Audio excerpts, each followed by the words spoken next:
Welcome back to Double Down University. I'm back at you guys with another college basketball prospects video for March the 10th. And today I will be targeting some mid-afternoon slate games as well as a night game with the 7 o'clock Memphis versus UCF matchup. So the first guy I have for you guys is Jordan Walker over 2.5 assists and Kendrick Davis over 19.5 points. So let's get into it. First, I want to kind of start off by just looking at spreads because that kind of tell us a lot.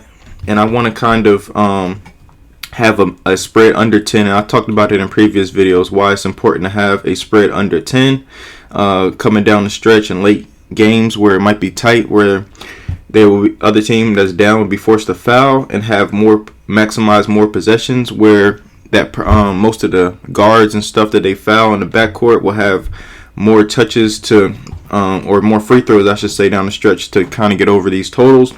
So I have the Memphis. They are a 5.5 point favorite over UCF, which is really good. That's in that 10-point range, as well as the UAB. See if I can find it. The UAB versus Northern Texas matchup, and Northern Texas is actually a 1 point favorite, which is not too much, but it's a great spread for taking an over.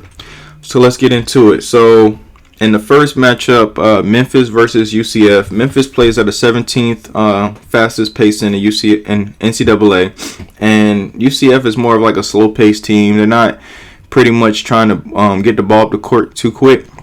But Memphis on defense, on the defensive end, have an advantage at all three levels, as you can see here: 3-point, mid-range, and near proximity.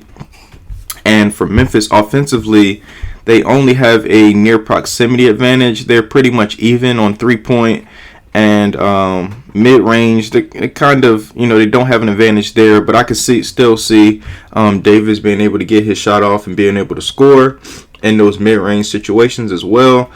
I really like this because UCF, they're not really a great steal team. They're okay, but they're very aggressive, so that could lead to a bunch of fouls, especially against Davis, giving up pump fakes and things of that nature to try to bait them into fouling him, which he's really good at. So with Davis, scroll up, so go to his points. So on the season overall, he is a 67% hit rate on going over this total of 19.5 points. He has 19.5 points in 20 out of 30 games that he's played this year.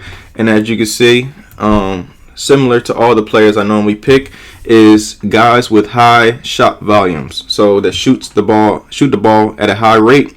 He has 18 attempts, 22, 14, and then he had one game where he had 9 attempts, which was in his last 5 games, and also 17. That breaks down his last 5 games.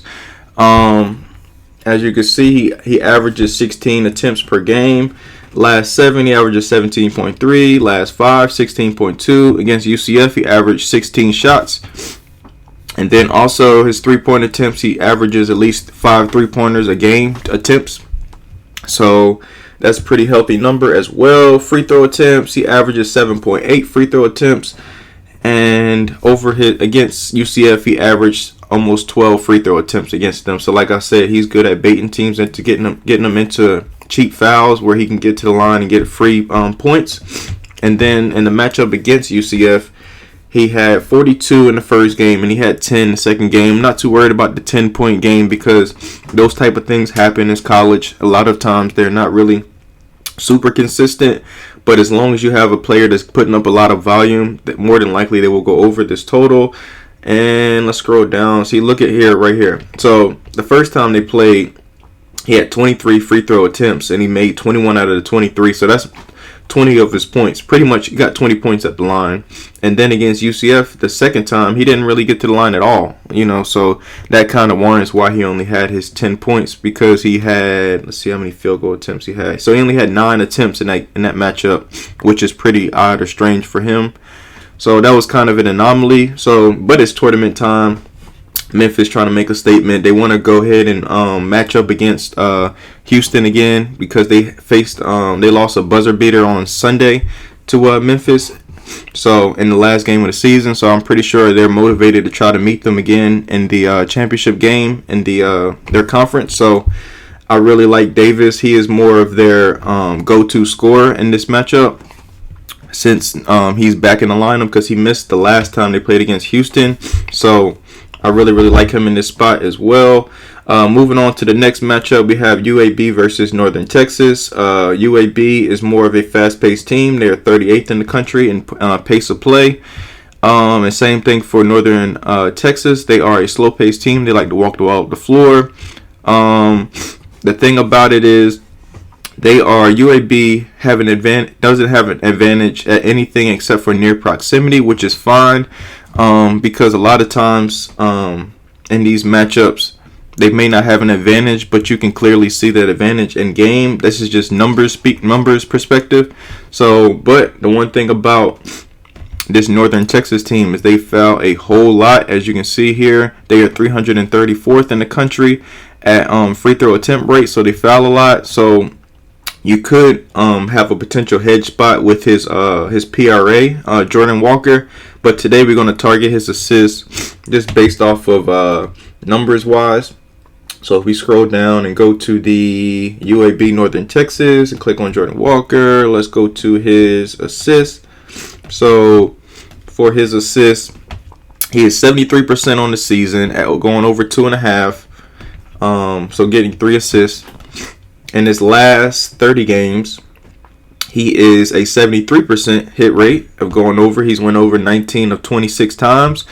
And if we want to take a closer look, last 5, he is 60%. And then last 10, he is also a 60% as well. And most, like 3 of the games that he's missed by 1 assist, so by 0.5.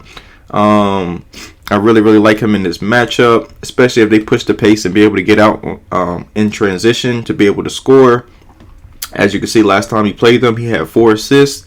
So I really like his assists in this spot. And then if you want to, like I said, a hedge spot could be his PRA. He is pretty consistent at that as well. He's 73% for going over 24.5 PRA. So that could be a little hedge spot. If he gets those assists as a bonus along with his points getting to the free throw line. And he is, over the last 10 games, he is a 60% hit rate as well. So that is pretty good. Last time he played them, he had 26 PRA. So he went over by 2. So I think those are really good spots for both of him. And then same thing for Kendrick Davis, a good spot and matchup for him as well. So those are my 2: Kendrick Davis over 19.5 points, Jordan Walker over 2.5 assists, as well as you can hedge with you can do Davis's points with Walker's PRA as well. So so those are my 2 for today. I appreciate you guys. Please like, comment, and subscribe. I'll see you guys next time.